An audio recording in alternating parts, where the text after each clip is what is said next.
Welcome to SGTV Podcast Interview Sessions. I'm Luke Baker. My first guest in the interview series is Dr. Bobby Donaldson, and he is the Associate Professor of History at the University of South Carolina and also the Faculty Principal at Preston Residential College. Thank you for joining me. Thank you. My pleasure. First off, I wanted to ask, so what is your role in Preston? I know it's something unique that many other the dorms have around University of South Carolina. Well, first, I'm an associate professor of history. I've been on the faculty at the university for 15 years. 5 years ago, I applied for a position called the faculty principal of Preston College, and Preston is the only residential college in the state of South Carolina. And one of my important duties is actually to be a live-in faculty member. So I live in a community of nearly 230 undergraduate students. I serve as the primary academic advisor and leader of the community. I serve as a mentor, providing sort of counseling support. We provide resources for programming. I advise student organizations, support undergraduate research, support programs related to community service, leadership development, and also providing resources to support study abroad and international travel. Mm-hmm. And how did this opportunity arise? Was it something that somebody recommended for you to do, or was it something that you heard of before, or what was the whole process for that? Well, I've worn many hats at the university. This is my first full-time academic appointment at USC. But before that, I was a resident advisor for summer programs at Columbia University. I worked as a hall director there for a number of years for a high school program called Upward Bound. I attended a small liberal arts college in Connecticut called Wesleyan University, which had about 2,700 undergraduates, so it was a very different type of institution than USC. And so when I came here as a very young faculty member, I was easily overwhelmed by the size and the sort of urban space of the campus. And I was always eager to find ways to engage students at a different level, particularly students who were not enrolled in my history courses. And so about 3 or 4 years into my time at the university, I became what was called a faculty associate of Preston. And that is a program where faculty volunteer their time and go to programming and events, but also attend dining with residents in Preston. And I was in that role for a few years and also was on the strategic planning committee for Preston. So I got to know it that way. I was invited to be an associate by one of my colleagues, who at the time was the faculty principal. And I developed a lot of important and long-lasting relationships with students during that time frame. And then many years later, I had gone off to Harvard for a fellowship and returned back to the university with a young family, and the position for faculty principal opened up. And one of my former students I met here at Preston, who I dined with on a regular basis, he actually sent my name in as a recommendation, and the provost committee asked me to apply, and I did. It has been really exhilarating, probably because what I enjoy most is being a teacher, and so I'm teaching every day at all times in Preston. Yes, definitely. Now, sort of going off like living here, everything. What's it like for your family to live there? Is it, I guess, something that they get used to, or is it? I'm just kind of curious to. Well, it's a work in progress. It's an experiment, really. I have my wife and I have 2 children, ages 4 and 8. When I became principal, we had one child who was 3 years old at the time. And so Joseph was born during my first year in Preston. So it was really, he becomes a child of the community. They both thrived here. It's in some ways, you begin to appreciate the position even more. And also being in downtown urban Columbia, this is their playground. The Horseshoe is their backyard. And they've been able to make friends with a number of students around the community. They also, my kids develop programs. My daughter is the chair of what we call the Cupcake, Brownie, and Coloring Committee. And so we do events around them, and usually it's what they are really excited about. But what we discovered is that very often the events that my children are really passionate about promoting are the ones that students and residents really flock to. So it's really kind of a lifting moment to come in our building and to see 18, 19, 20-year-olds sitting in the lobby coloring with a 4-year-old and an 8-year-old, or having pizza or donuts or pancake night. So I think for our residents, the older students in the building, having Ruby and Joseph is a really good and positive impact on their daily life. I mean, one of the things we hope to do in a place like Preston is to provide some semblance of home. I'm always careful not to say I'm a dorm parent, but I am an adult in the building, and we try to create an atmosphere where everyone feels welcome, everyone feels supported, and that we do our very best to make sure that the well-being of every student is something that's valued. Yeah, definitely. What do you think? I know Preston offers a lot of different things, such as dining and different events, but overall, what do you think what makes Preston unique from everyone else? Is it the sense of community? Is it, I just want to hear. I think it's multiple things, and it may mean what we offer may appeal to certain cohorts of our building. We are a community of 229 undergraduates from every major, every college. We are a community of that 229, about 2/3 are first-year students, and then you have a falling out of sophomores, juniors, and seniors. We also have 3 living graduate students. So in addition to the dining component, where there's a built-in dining program where our residents and our faculty can come together on a nightly basis, there is also shared courses in Preston.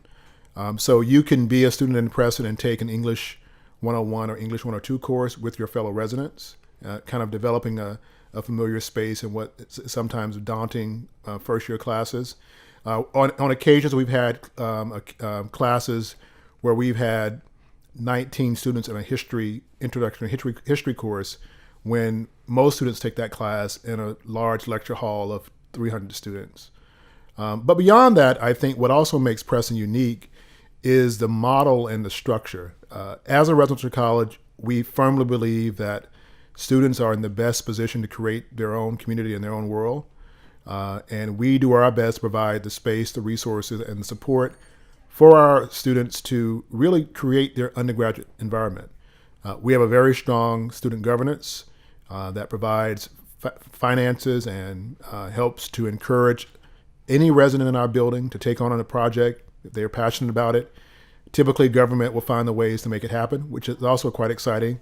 Many of our programs are shaped, planned, and supported by our student organizations, including our resident mentors and our Preston ambassadors. And so I think what really is the heart of our success is that we have this tradition of innovation and a tradition of ownership. Mm-hmm. And so we always say that Preston Residential College is not just a dorm. It's not a dormitory.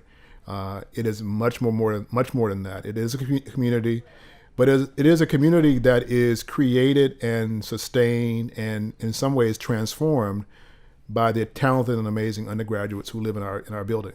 Yeah, and I can definitely attest for that, and being part of Hall Government, definitely everyone works really hard, even at what they do in every, organization here. Yeah. The other thing which I think makes that so, in your member of government, we are a community of leaders, and we define leadership in all kinds of ways. So we have students who are leaders in the classroom, leaders in service, leaders in arts and culture, leaders in student government, and that's within Preston and beyond. And we're a community where people apply to be here. So every resident who lives in our building applied to be in our building, and those applications were read by the staff, but they were also read by residents. And the residents also sort of pass judgment and evaluate the quality of students who live here. So I think that is another unique feature of living here. It's not simply checking a box by housing. It is a process by which you apply, and you really are vetted by your own peers. Yeah, definitely. Kind of more of a particular moment. What comes to mind when maybe a certain activity that Preston does every year, or something that you really enjoy, that that kind of either is kind of represents all what Preston is for, or kind of like your favorite event that they put on here. Maybe that's yearly, or something in particular that you remember that. Well, it's a challenge, and I'll cheat a little bit and give more than one example. What is most really exciting is move-in day, because that is a day where you begin to put a face to an application, or a face to how a student presents themselves on paper. And although I'm a historian, I'm in some ways like an engineer, and so you get these elements in our building, and I see part of my job is to sort of pull these pieces together and to make them work well as best I can. And so for move-in day, you begin to really see students sort of develop and open up, become the unique individuals they are. And so we host a number of events in our community. And three things that stand out this past year, where you see the seeds planted and ultimately they come to fruition. One is literally our landscape and our gardening committee. Preston has a back garden which was planted over almost 20 years ago by residents. It has been maintained by those students since that time. And to see the real sense of ownership that our residents have in that space, really making it a real attractive destination. The same time, there are students who are really passionate about books and scholarship. So we have a really strong Preston Literary Society that maintains our library. And in a few weeks, we'll be releasing a new Preston literary magazine. And I just saw the galleys tonight, and it's going to be extraordinary. And another event that will be happening is called Gatsby. And that's near the end of April. It's our big final ball where we have an award ceremony and a very nice dinner. And that night, we will have the debut of a group called Prestones, which is a new a cappella group that we just created this past semester. And it started by an application. One of our students, Derek from New Jersey, I believe, he had written in his application. He was involved in this group in New York, in New Jersey. I remembered this, and then when I met him at my apartment for breakfast one morning, we talked about it. And I said, it'd be great if you could create a group, a singing group in Preston. And then months later, he had this great idea of a group called Prestones. I've heard them practice. They are phenomenal. And they will be debuting at our Gatsby annual banquet. Wow, that's great. So they've been practicing really hard for their debut. They have been. And I have the unique privilege of having my office right in the main hallway. So I see and hear many of the things that are happening in the course of the building. And also, as faculty principal, I have office hours, and typically they're at night. I catch more students, and they're more readily available in the evenings. And so, generally on Tuesday nights, I have office hours from about 9 to midnight, sometimes beyond that, depending on how many folks stop by. Yeah. So, what do you think your favorite part about your job that you do here? Anything, whether it's teaching or I think it's meeting interesting people. I think I have a unique and really privileged position as a faculty member, in that I am generally working in dialogue with students who are not in my classes. They're not taking my class for a grade. There's no expectation of a grade. And so it almost kind of lowers the sort of the defenses, and we're really able to kind of discover common interest. What I really enjoy most as a faculty member and as a principal in Preston is that every day is a learning opportunity for me, and I get a chance to dialogue with students who are from diverse backgrounds, very diverse perspectives. Just last night, a student stopped by who is a strong champion of the college Republicans, and we were debating about public policy as he was walking down the hallway and who should be the commencement speaker for this year on campus. And that would not have happened in my other role as professor in history department and in my office in Gambrell. And certainly not on a regular basis as it does here. Yeah. So moving on, as you mentioned, you're a professor of history. So what do you specialize in for, what you teach? Well, I have a PhD in American history that I received at Emory University. I have particular interest in Southern history, African American history, intellectual history.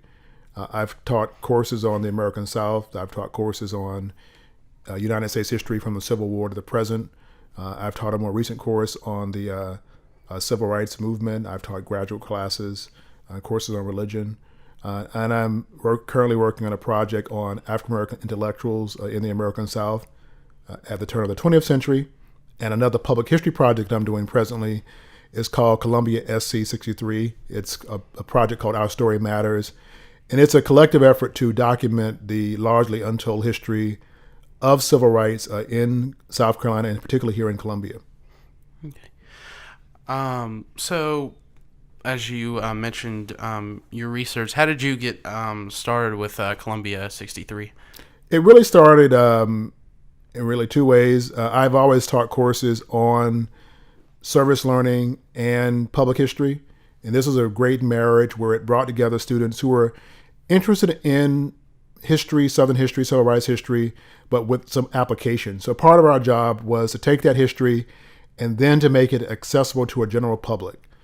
So we devised a website. We created a series of historic markers down Main Street that started at the State House and then all the way to City Hall. In fact, I just gave a tour for Preston residents about that this past Sunday. And much of that work that we now see on the website and that we now see on those markers came from the interchange I had with students over the course of several years. And also, I was invited to take the project on by the mayor of Columbia, Steve Benjamin, who is actually a Preston associate and a colleague of mine. And he really wanted the broader public to know more about the largely untold history in Columbia, particularly as it intersects with the histories we know more widely in places like Selma, Alabama, Montgomery, Memphis, Tennessee, and other places. Mm-hmm.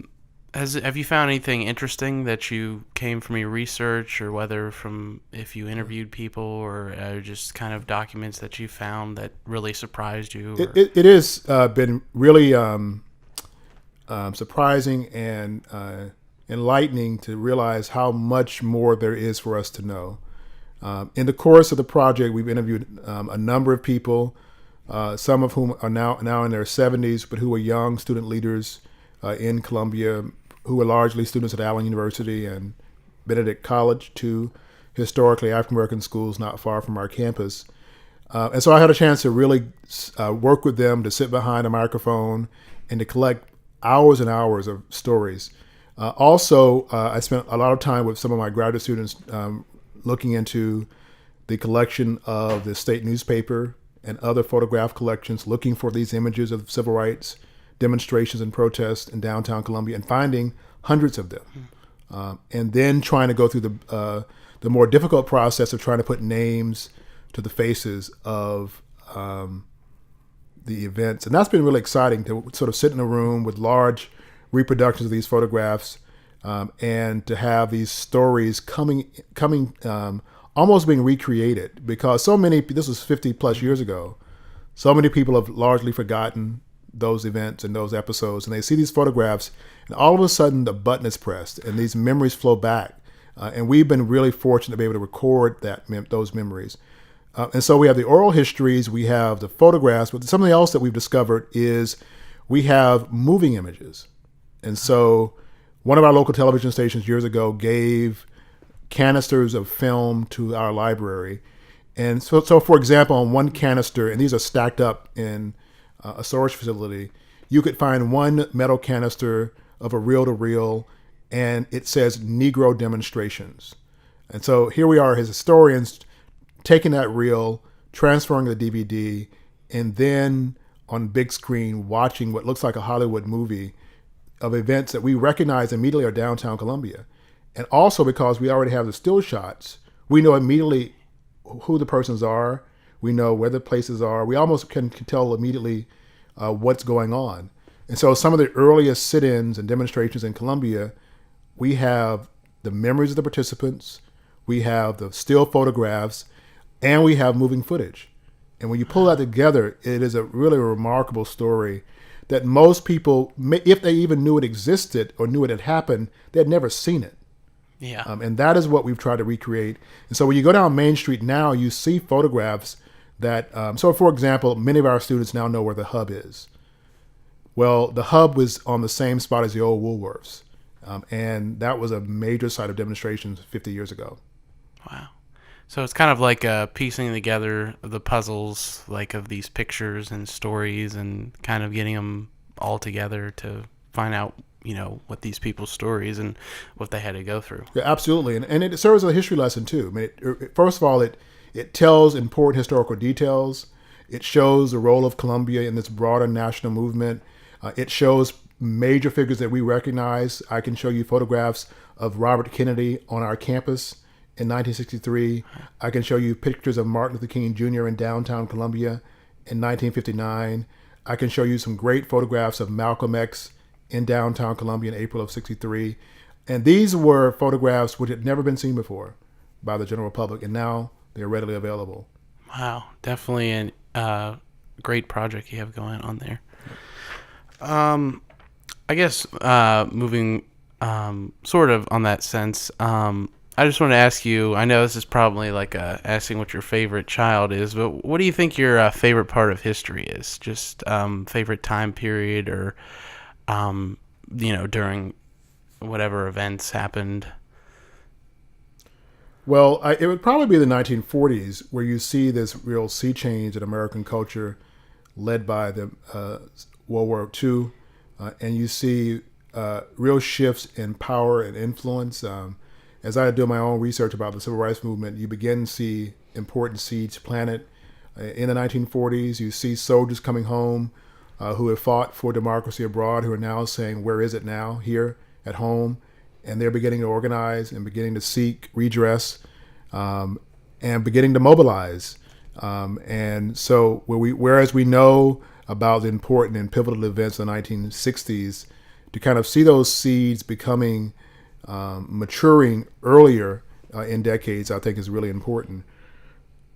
One surprising incident, many people know about the famous and brave work of Rosa Parks in Montgomery, Alabama in 1955. But very few people know that 17 months before, that a similar episode happened in Columbia, where a 19-year-old woman named Sarah Mae Fleming refused to leave her seat on a bus in downtown Columbia.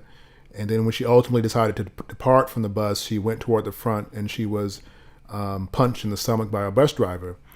But when she ultimately gets off the bus, Sarah Mae Fleming files charges of discrimination against the bus driver in 1954. And her lawsuit, Sarah Mae Fleming versus the SENG, ultimately becomes a case cited in the later case of Rosa Parks in Alabama in 1955. Ms. Fleming never sought the limelight. She never received the due attention she deserved, but she set an important foundation for Rosa Parks and many others who followed thereafter. Yeah, definitely. And I think this whole sense of like the 1950s and how like there was kind of like a fake happiness going around where everybody was kind of happy, and well, I guess it was kind of like how they perceived it on the media or television. Mm-hmm. Well, there's this great book called Lies My Teacher Told Me. And it's one of these notions that many of us are shaped, our understanding of history is shaped by the textbooks that we were taught. And those textbooks tell us that the 1950s was the age of consensus. I mean, it was leave it to beaver without any tension, without any dysfunction in society. But what I enjoy about teaching is I offer these correctives, and here is the evidence. Like I certainly have my own editorial comments, but here are the sources that show you that there was great uneasiness in our nation, there was pronounced inequity in our nation, and these were the steps taken by citizens to resolve those problems that were facing the country. Yeah, definitely. So in January of this year, you were selected to speak at Tedx Columbia. Could you tell me how like that experience was, and what was your... It was nerve-wracking and exciting at the same time. And here was an occasion where I was asked, what is your brilliant idea? How do you tell it and sell it to a general audience? And how do you do it in 15 to 18 minutes? So as a professor, I either teach for 50 minutes or an hour and 20 minutes. And so here I was asked to take a big project and boil it down. But it was exciting because I had to go through rehearsals and sort of time myself and rethink some of my basic assumptions about my topic. And it was really an exciting moment because ultimately it was decided that I would be the last speaker. And so literally I had to sit through some amazing presentations until that last hour when I was called up and the lights go on. And as much as I had rehearsed, it was not as I had practiced or imagined it. It turned out great, and I think it provoked a lot of thinking about not only history, but also about our own capacity to be change agents and our own capacity to be owners and stewards of the world around us. And that was my take-home message, was that this was history. These were people who dared to believe they could change the world around them. And hopefully the lessons that you heard today, you can take with you into whatever arena that you pursue. Yeah, that sounds like it was definitely an amazing experience that you got to have, and you got to, leave impact on everybody there. So kind of and I should say too that sometimes you don't know the impact. So I did my event. There was applause. The lights went down. The curtain closed. I come back to campus and continue my work. And then weeks later, at a local coffee shop, and the young lady behind the cash counter, we're chatting. She looks at me again. She said, "Are you Donaldson?" I said, "Some days." And she said, "I saw you at TEDx. Thank you so much." And again, you sort of do these things, and they are what they are, and you sometimes don't fully understand the impact or the legacy that those things leave. Yeah, definitely.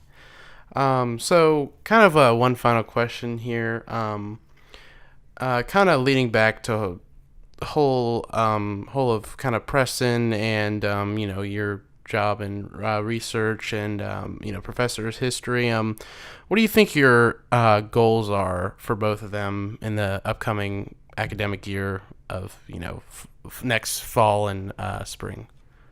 Well, I think it's to continue doing what we're doing. I always say that Preston stands for 4 pillars: knowledge, community, responsibility, and passion. And those are the pillars that hold up our community of leadership. But what I think is our greatest tradition is innovation. And so I'm always looking for the new idea, the new program, the new event that we can put on, and not put on simply because we want something new, but because we want to keep the momentum going. And so I'm looking forward. Right now, we're beginning to review new applications for our entering class. There's some really strong prospects. And so you see them on paper and you just wait in anticipation for the summer to pass and for those students to come. I'm hopeful that we can continue to develop new classes for our residents. And that also we can be a sort of conduit for our students to begin to see the world and to see Columbia and to see different aspects of it and to make those opportunities available.